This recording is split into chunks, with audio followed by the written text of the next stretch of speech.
Okay, I have to admit up front today that there have been too many videos, over the 1,000 videos or more I've done on this channel, that have really kind of started out with a very similar statement.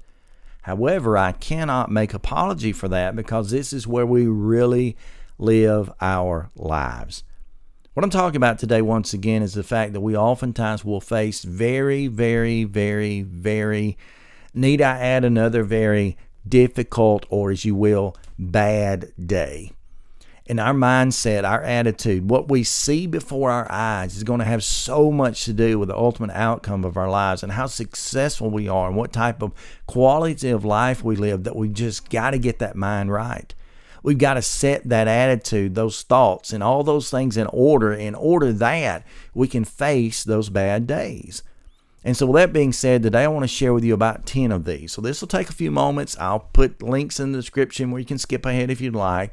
But I want to share with you about 10 of these that I think really apply, 10 attitudes that we have to have in order to face those most difficult of days. So let's begin. Number 1, a bad day does not equal a bad life, okay? Everything in this life is but for a season. Everything has a period of time in which it will exist, and then you'll move on to something else in life. In most cases, something even better. In order to keep bad days in view and to put proper perspective on them, it's important to realize that bad days are almost always relevant, okay?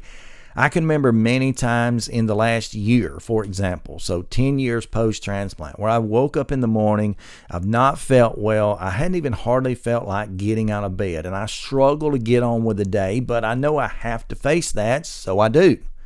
I would call that a bad day. However, relevant to some of the days I had prior to transplant over 10 years ago, I had days where I woke up in the morning, I felt terrible, I felt bad, and I could not get out of bed. You see, there's a difference. There's a contrast. And so in that case, you've got a relevancy there. You got a day where you don't feel like getting out of bed, but you do, versus a day, on the other hand, where you can't get out of bed because it's impossible. Those days are relevant. On the other hand of that, I've come to realize that sometimes, not always, but sometimes what I call my bad days are really based on the fact that I had a really good day on yesterday. You know, maybe I wake up this morning, I don't feel well. I have difficulty getting out of bed. I have difficulty staying motivated, but it comes down to the fact that I really overdid it yesterday, and I'm only paying the price. To keep that perspective, to understand those bad days, oftentimes the valley of the bad day makes the peaks of the great days even look that much better. So you have to keep that in mind. A bad day does not equal a bad life. Number 2, all thoughts are not true, okay? I can remember pre-transplant, I was in the hospital for a long time there, off and on, different periods of time, almost every month for 2 years to a point, and then even that last month or two, completely confined to the hospital. And I can remember those long days that I waited sometimes for those doctors to make their evening rounds, to get that test result, to get, the results on the blood work or whatever it is they were doing, to get some news, some idea of what's really going on, and trying to get down to the bottom of everything. And I can remember days when those doctors would come in the room, they would be kind of in a hurry, they would make a quick examination, I would ask one question or two, they would maybe answer that briefly, and out the door they would go. And I can remember so many times thinking to myself, oh no, this has to be terrible. They didn't spend a lot of time talking today. Dr. Talaj wasn't in the mood to cut up and try to be funny like he normally is. So there has to be something terribly wrong. I bet they're not telling me the truth. I bet they're lying to me about something. They're hiding something. I would come through all this in my mind. But the fact is, in 99.999% of those cases, my thoughts were not true. The fact is, they were just simply in a hurry. The fact is, there was no news to tell, no updates, no changes. And that was actually a good thing. But you have to remember that all thoughts are not true. Number 3, and very much related to the last, all feelings are not facts. Okay, I can really deal with this one. This one is real life now, particularly pre and or post transplant. Big on the situation, pre would be the stress of waiting. Post might be that secret devil's drug, the corticosteroid prednisone, which can make you feel everything that you don't want to feel. Oftentimes we have feelings, we have emotions, we have situations where we, as we say in the South, sometimes we get all in our feelings, we get concerned in ourselves, we get kind of a pity party, and everything on the outside, whether it be situations or individuals, relationships, you name it, can feel as if they're just going down or coming down hard on us and against us. But the fact is, some of the things we perceive in life, they're not actually fact. But that doesn't change the fact that you do have feelings, and you have every right to have those feelings given certain situations. It's just a matter of trying to adjust or reset your mind to be prepared to face them in the positive way at some point in the future. Number 4, the only way out of this is to go through it. Okay. Wow. We don't want to hear this, but that's so many times the truth in life. The only way out of a difficult situation is oftentimes just to pass through it. I can remember a pre-transplant particularly. Every time I'd go to the doctor, in my mind, I just wanted to hear the doctor look at me and say, Mr. Merle, we've done some more testing. We've gotten back the results, and there's nothing wrong with you. Everything just vanished. Your heart's all better, and you can go on and live your life the way you want. But the truth is that was never going to happen. I was a congenital heart patient, so I was born with a defective heart in the beginning, one that was repaired at 6 months old. I'd lived a great life, really, essentially, but I'd had some problems, some difficulties that come upon me, some stressors that had been placed on my heart that made it impossible for my heart to recover on its own. Therefore, transplant was the only way. And even though I really didn't want to deal with that, I certainly didn't want to have to deal with that in the moment. The only way out was to pass through it. And I can tell you, as difficult as the entire transplant process had been, pre or post, the recovery, whatever, it has absolutely been worth it. So the only way through things sometimes is simply to pass through it. And I encourage you to do your best. Number 5, your worth is not contingent on your circumstance. This applies to me very well. It's been well over 10 years ago prior to transplant, so I guess closer to 14, 15, 16 years ago, I was forced by my doctors to go on Social Security and disability as a result of being in stage 4 heart failure. And I can really remember that time as a man, as a husband, as a father. In my mind, I lost so much of the value that I gave to life because I was no longer able to work and provide as I once did for my family, which in the past had been a very good living, a very good source of income. But I'd lost that.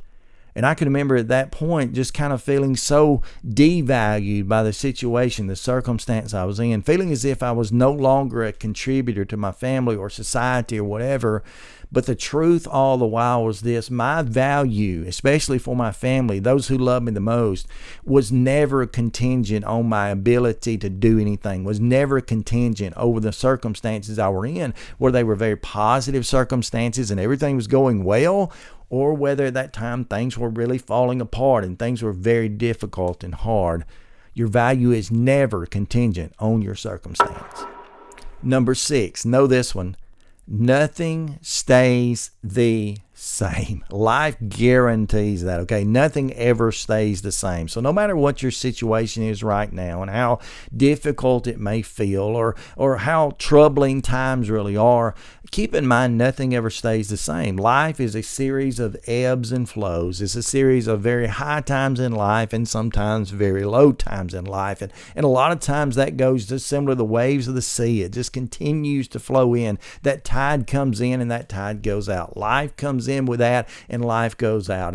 And many times we just have to continue to remind ourselves that nothing will ever stay absolutely the same. So even if it's a positive moment in life, be thankful for that, be appreciative of that, but really show a lot of gratitude toward that, because things may not be as well come the next day.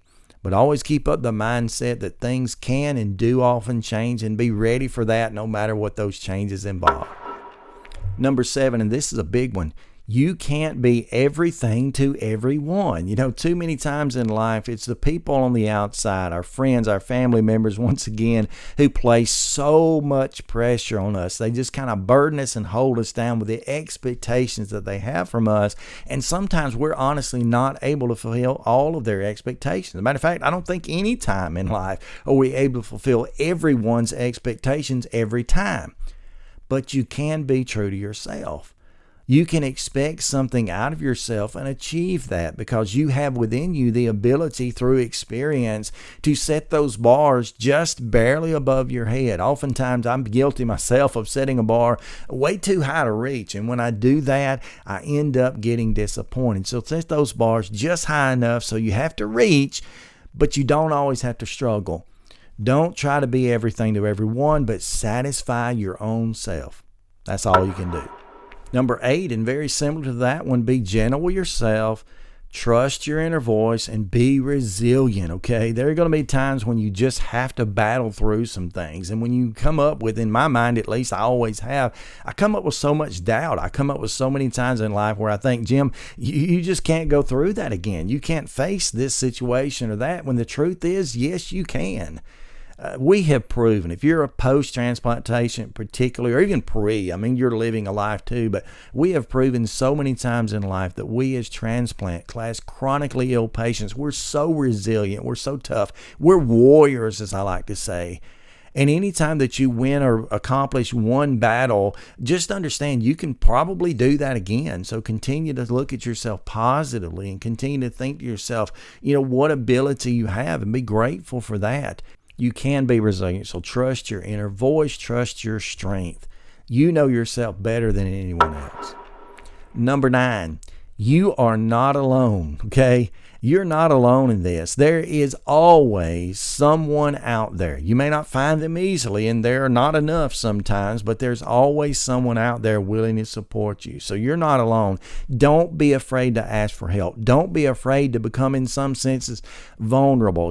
And many times the reason in life I don't ask for help, one can be the reason of pride, but oftentimes I just don't want to seem like I'm that needy. I don't want to be vulnerable to anybody. But you get to a place in life when you're living with a life like we do at times where life just gets so difficult, you have to ask for that help. Don't be ashamed to do that. You'd be surprised how many people in life, if you only ask, would be willing to do anything. I've been dealing with a friend lately that's had a lot of health issues, a lot of troubles, and I continuously, call or text him back and forth and say, look, I'm praying for you. What can I do for you? Can I do anything at all? And you know what he says to that every single time? Oh, nothing. I'm fine. I'm good. When in reality, I know he's not. So what people have to do sometimes is just jump in there and do something. And if they're not willing to do that, I promise you, when you look them in the eyes or whatever, and you say to them, look, I need help and I need this done on this day, this time, generally speaking, people will be there to help. Again, they may be difficult to find or few and far between, but some people, like I would be if I lived close enough to do it, I'd help you any day I could in any way that I could. Number 10, and this one is a biggie.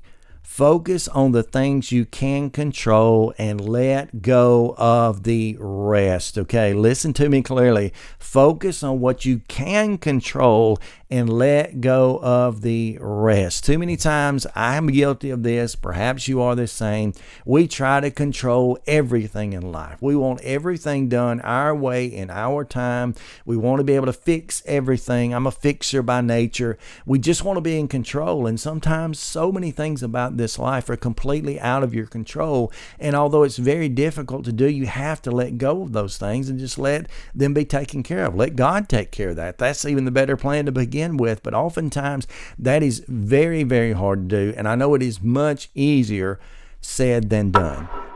So I hope these 10 things have helped you out. Again, I've got them linked in the description where you can jump from place to place, go back and review some of them, but I would really encourage you to share this out, because even if someone is not a transplant patient like we are, everyone faces difficult days in life, and maybe, just maybe, one or some of these things can really help them out, and you can be a gift to them by sharing this video and allowing them to have access to try to get their mind right and to live the best life.